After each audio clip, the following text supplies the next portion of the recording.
Hello students, Hindi Gurukul channel आपका हार्दिक स्वागत करता है। इस वीडियो में प्रस्तुत है कक्षा 9वीं क्षितिज पाठ्य पुस्तक काव्य खंड से कबीर जी की साखियां और शब्द। उनकी साखियां दोहे के रूप में है। तो आइए वीडियो शुरू करते हैं। मान सरोवर सुभग जल हंसा केली कराही, मुक्ता फल मुक्ता चुगै अब उड़ी अनत न जाही। पहले हम शब्दार्थ देख लेते हैं। सुभग का अर्थ है पूरी तरह से भरा हुआ। केली का अर्थ है क्रीड़ा। मुक्ता फल का अर्थ है मोती, प्रभु की भक्ति। मुक्ता चुगै, मुक्ता फल मुक्ता चुगै का अर्थ है कि प्रभु की भक्ति भी हो सकता है यहाँ पर, और यहाँ पर मोती भी है अर्थ इसका। अब उड़ी अनत न जाही, अनत का अर्थ है अन्यत्र, कहीं और, किसी अन्य स्थान पर। कबीर दास जी कहते हैं कि हंस मानसरोवर नामक झील के जल में क्रीड़ा करते हुए, यानी उसमें खेलते हुए, आनंदित होकर, है ना, मोती चुग रहे हैं, और वे इसे छोड़कर कहीं और नहीं जाना चाहते हैं। ठीक उसी प्रकार मन रूपी सरोवर में जीवात्मा प्रभु की भक्ति के आनंद में मस्त होकर उस जल में, प्रभु भक्ति के आनंद रूपी जल में विहार करती है, उसमें आनंद से घूमती है ना, और वह किसी अन्य स्थान पर नहीं जाना चाहती। कहने का तात्पर्य यह है कि अगर मनुष्य स्वयं को ईश्वर की भक्ति में समर्पित कर दे, उसमें लीन कर ले खुद को, तो जो आनंद प्रभु भक्ति में उसे मिलेगा वैसा आनंद कहीं और नहीं मिलेगा, क्योंकि वह इसी आनंद से ही तृप्त हो जाएगा। अगला है, प्रेमी ढूंढत मैं फिरों प्रेमी मिले न कोई, प्रेमी को प्रेमी मिले सब विष अमृत होई। प्रेमी का अर्थ है यहाँ पर प्रभु का भक्त, यानी प्रभु को प्रेम करने वाला ऐसा भक्त। फिरों का मतलब है घूमता हूं। कबीर दास जी कहते हैं कि मैं सच्चे प्रेमी यानी ईश्वर के प्रेम में डूबे हुए व्यक्ति को ढूंढता फिर रहा हूं, पर कोई ऐसा प्रेमी मुझे अभी तक नहीं मिला। कहने का भाव ये है कि कवि सच्चे ईश्वर प्रेमी को ढूंढ रहा है। ऐसा प्रेमी मिले ना कोई, तब तक नहीं मिलता जब तक ढूंढने वाला भी ईश्वर का सच्चा प्रेमी ना हो। जब सच्चे प्रेमी को प्रेमी मिले, जब सच्चे प्रेमी आपस में मिल जाते हैं, तो बुराइयों का जहर भी अमृत बन जाता है। भाव यह है कि जब दो सच्चे प्रभु भक्त आपस में मिलते हैं, तो उनके बीच का भेदभाव, मन मुटाव, ऊंच नीच आदि सारे विष रूपी दुर्भावनाएं समाप्त हो जाती हैं और केवल अवगुण ही नजर आने लगते हैं। केवल प्रभु के प्रति जो प्रेम है, केवल वही नजर आने लगता है। वो प्रेम सभी दुर्भावनाओं को, दुर्गुणों को समेट लेता है, उन्हें खत्म कर देता है, उन सभी को वह समाप्त कर देता है। हस्ती चढ़िए ज्ञान को सहज दुलीचा डारी, स्वान रूप संसार है भूकन दे जख मारी। अब हस्ती का अर्थ है हाथी और दुलीचा का अर्थ है कालीन। स्वान का अर्थ है कुत्ता और भूकन का अर्थ है भौंकना। कबीर दास जी कहते हैं कि यदि हस्ती चढ़िए ज्ञान को, यदि सवारी ही करनी है, तो ज्ञान रूपी हाथी पर सहज दुलीचा डारी, सहज ध्यान के आसन का दुलीचा यानी कालीन डालकर चढ़ जाओ। स्वान रूप संसार है, ये संसार कुत्ते की तरह है, कुत्तों की तरह है, और कुत्तों यानी व्यंग करने वालों के भूकन दे झक मारी, वो भौंकते रहते हैं और झक मारते रहते हैं। यानी और कुत्तों यानी कि व्यंग्य करने वालों के भौंकने अर्थात उनके कटाक्ष करने या व्यंग्य की परवाह किए बिना शान से सवारी करो।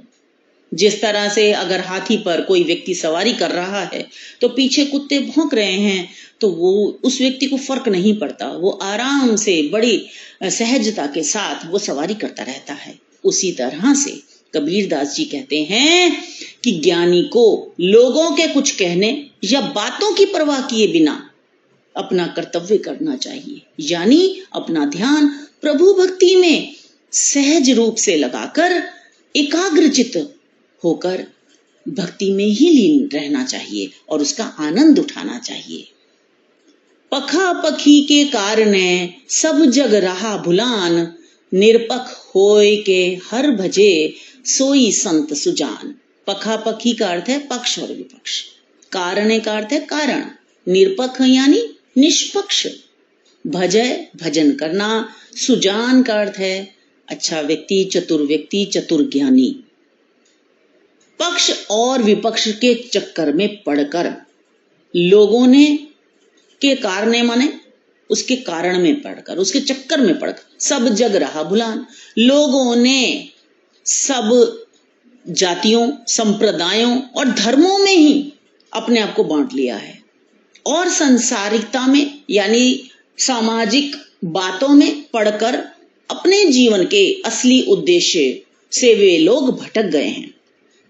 कबीर दास जी कहते हैं, निरपख होय के हरि भजे, जो निष्पक्ष भाव से तटस्थ रहते हुए, यानी कि जो किसी से बहुत ज्यादा मोह नहीं करता, किसी से ईर्ष्या नहीं करता, हर स्थिति में तटस्थ रहता है, निष्पक्ष रहता है ना, एक जैसे भाव सबके साथ अपनाता है, तो वो ईश्वर की भक्ति में फिर लीन रहे, तो वही वास्तव में सोई संत सुजान, वही वास्तव में सच्चा ज्ञानी है, वही संत है।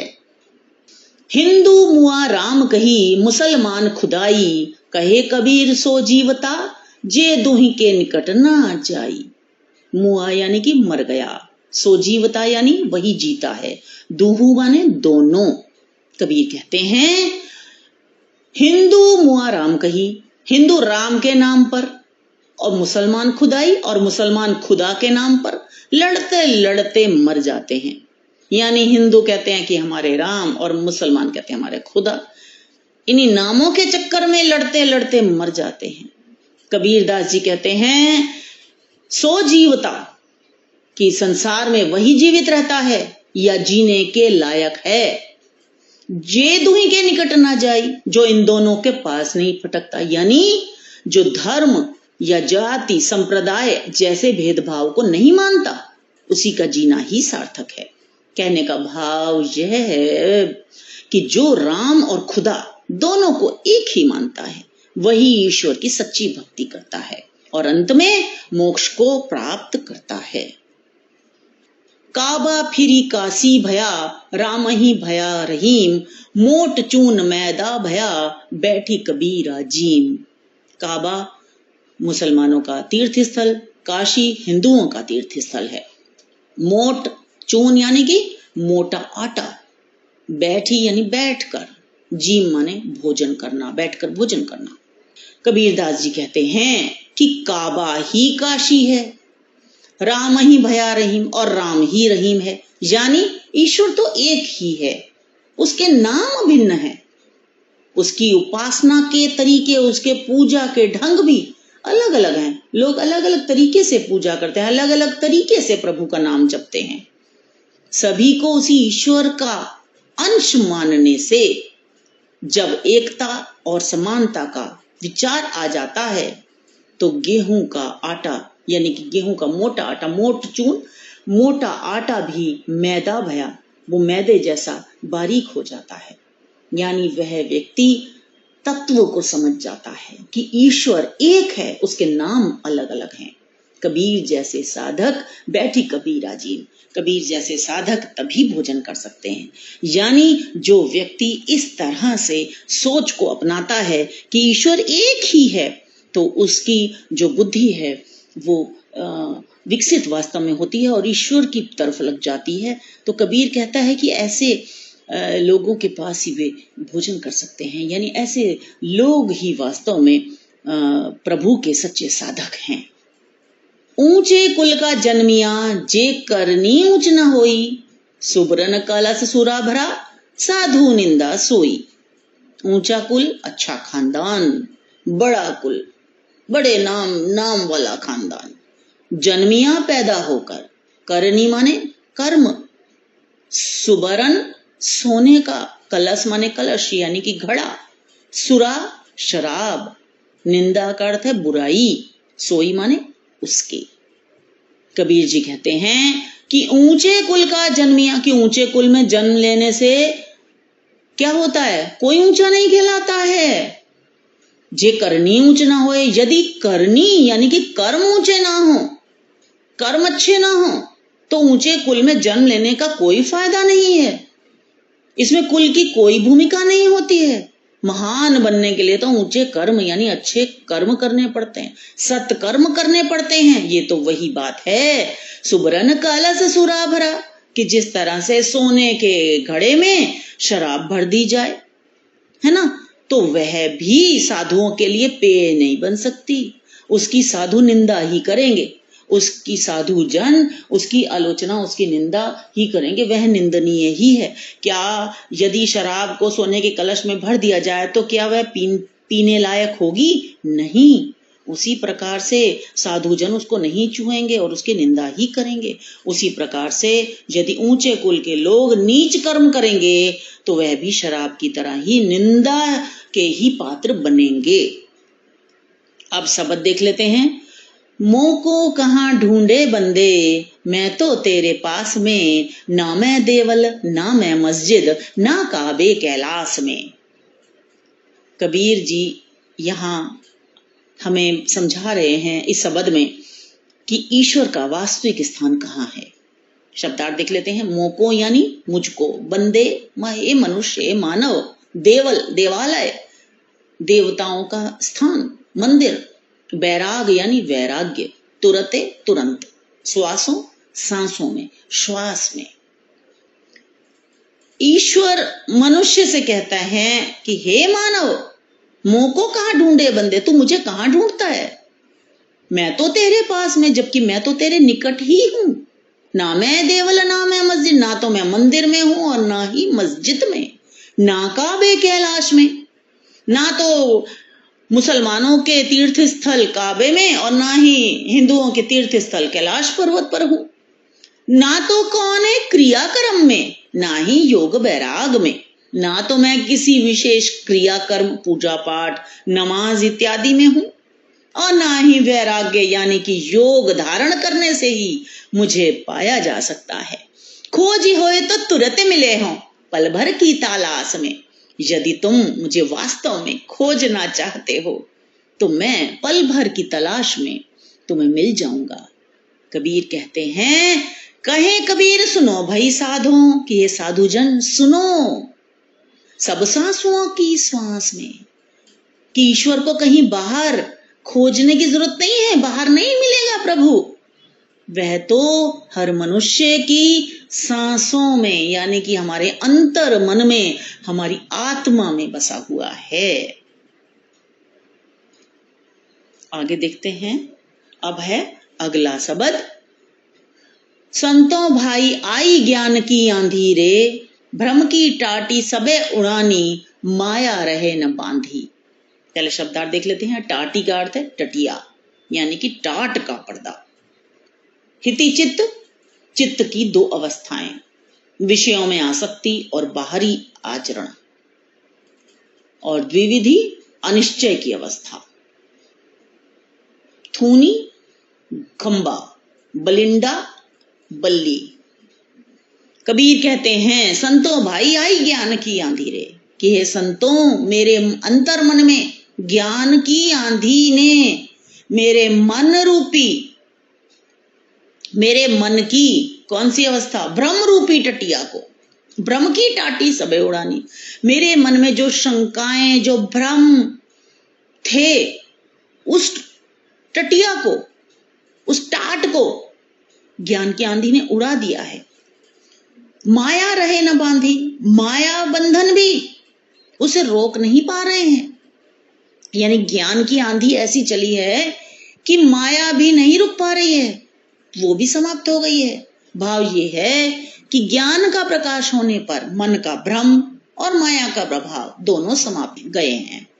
हित चित्त की द्वैत थूनी गिरानी, मोह बलिंडा टूटा, मेरे मन रूपी घर पर तृष्णा रूपी जो छप्पर पड़ा हुआ था, मन में बहुत सारी तृष्णाएं उत्पन्न होती हैं, तो कबीर कह रहे हैं कि जो छप्पर पड़ा था इस प्रकार तृष्णा का, और जो द्विविधा, कई बार इंसान के मन में होता है मैं पूजा करूं नहीं करूं, कई बार अच्छी तरफ हमारा मन जाता है फिर बुरी तरफ भी जाता है, तो जो ये दुविधा थी, इसके दो खंबे गड़े हुए थे, ये जो इस प्रकार जो दुविधा मन में उत्पन्न हो रही थी, उसके जो खंबे थे वो इसे साधे हुए थे, तभी तृष्णा उत्पन्न होती है। ज्ञान की प्रबल आंधी ने इनको भी गिरा दिया है और मोह बलिंडा टूटा, और इससे इन खंभों पर टिकी हुई मोह रूपी बल्ली भी टूट गई है। आप देखते होंगे बच्चों, कोई बिल्डिंग बनती है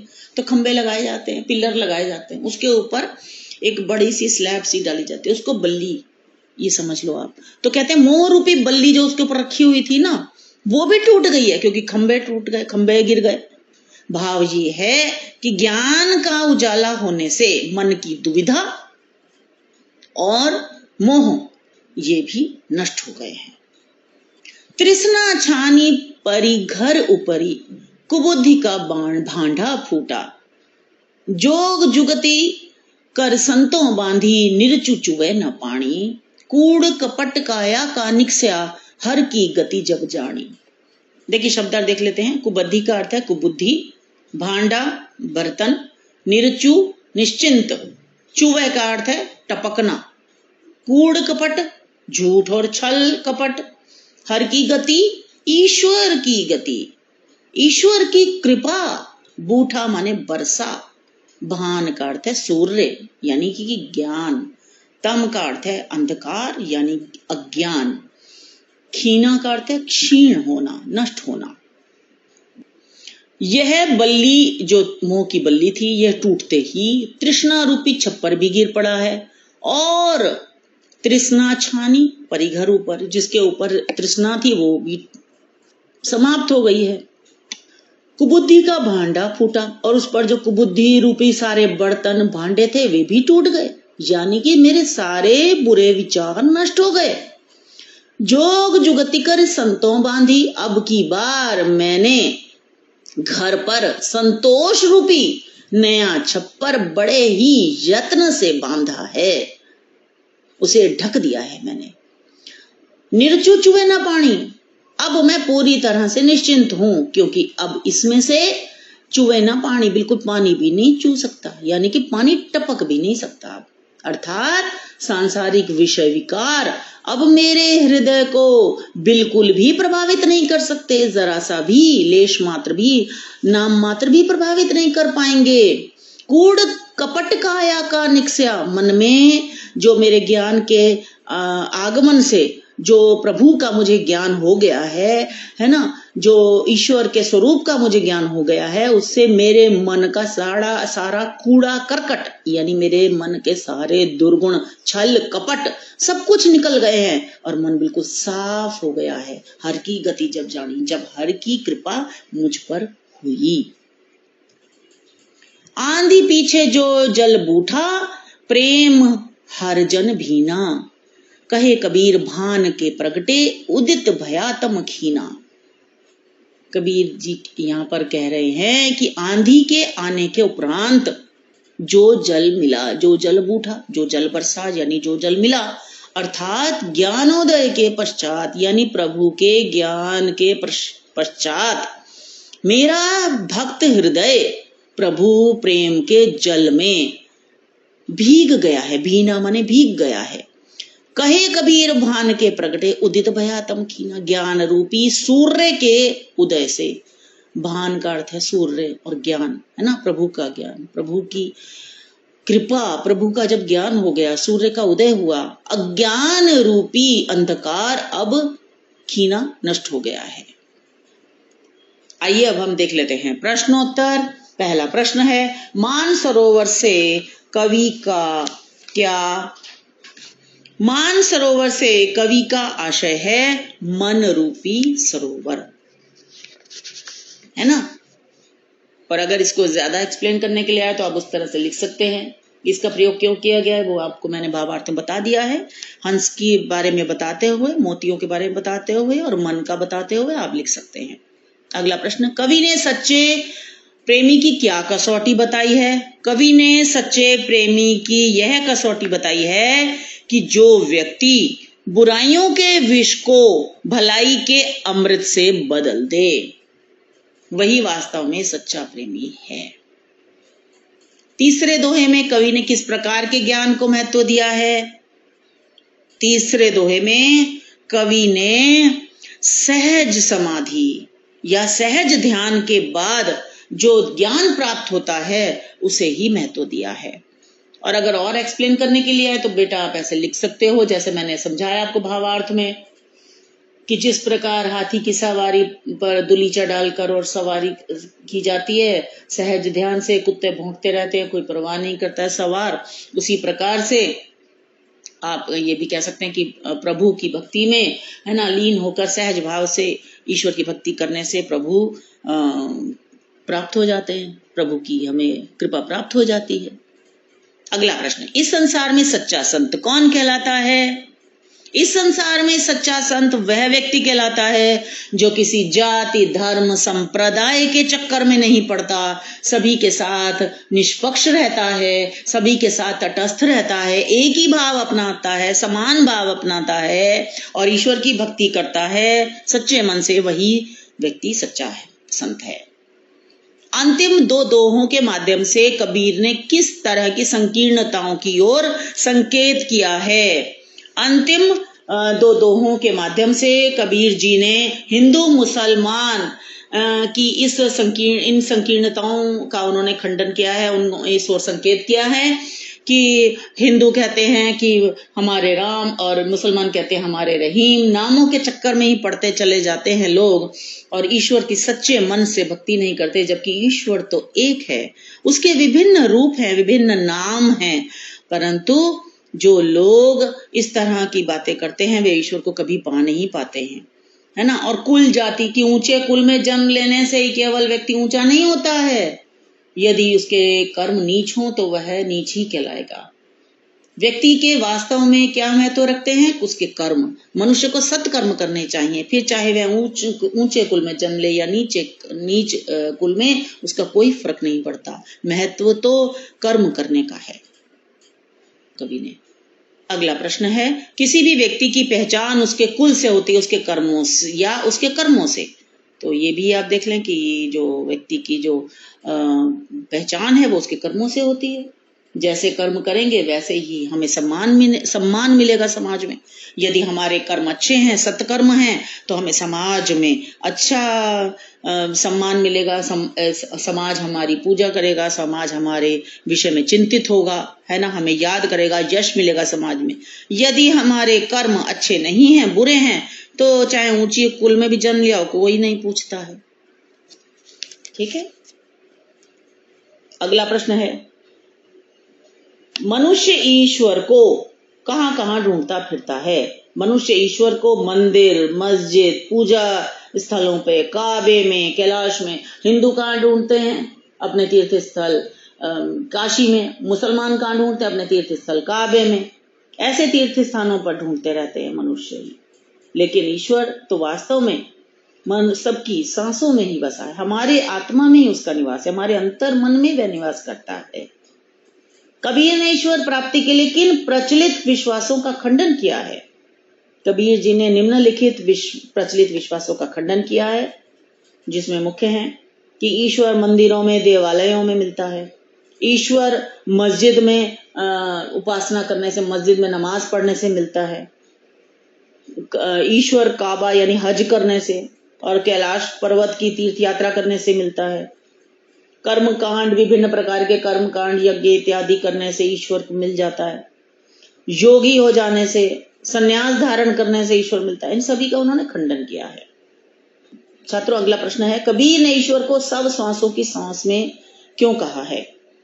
ईश्वर को कबीर जी ने सृष्टि का रचयिता बताया है, क्योंकि उसी के द्वारा ही पूरी सृष्टि चलायमान है। सभी पशु, पक्षी और मनुष्य उसी की ही रचना है, इसलिए हम सबकी सांसों में ईश्वर का वास है। हम अन्य शब्दों में इस प्रकार भी कह सकते हैं कि ईश्वर हम सभी जीवधारियों की सांसों में बसा है ना, वह हमारी आत्मा में निवास करता है। अगला प्रश्न है, संकलित साखियों और पद के आधार पर कबीर के धार्मिक और सांप्रदायिक सद्भाव संबंधी विचारों पर प्रकाश डालिए। कबीर का धर्म जो है वो मानवता पर आधारित है। वे ना तो हिंदू धर्म के पक्ष की बात करते हैं और ना ही मुस्लिम धर्म के पक्ष की बात करते हैं, बल्कि वे निष्पक्ष होकर अपने ईश्वर को स्मरण करने का, उसके सच्चे मन से भक्ति करने का परामर्श देते हैं, उसकी सलाह देते हैं। उनके विचार से मन में ईश्वर के प्रति सच्चा प्रेम होना आवश्यक है। ईश्वर ना तो तीर्थों में है, ना ही मंदिरों में, देवालयों में निवास करता है, वह तो हमारे मन में निवास करता है। इसलिए कबीर ने हिंदू और मुसलमान दोनों की उपासना पद्धतियों पर चोट की है और उन्हें निष्पक्ष रहने का परामर्श दिया है। छात्रों, मुझे आशा है कि आपको ये जो दोहे मैंने समझाए और शब्द आपको समझ में आ गए होंगे। इस वीडियो को लाइक करें, दोस्तों के साथ शेयर करें, सब्सक्राइब करना बिल्कुल ना भूलें और उसके लिए बेल का आइकन को भी क्लिक करें ताकि हम जब भी नई वीडियो डालें आप तक तुरंत पहुंच जाए। अपने कमेंट्स जरूर दें, हमें हमेशा इंतजार रहता है। हमें आपके कमेंट सुनकर, उनको पढ़कर हमें और भी अच्छा बेहतर कार्य करने की प्रेरणा मिलती है। तो मिलते हैं अगली वीडियो में। धन्यवाद।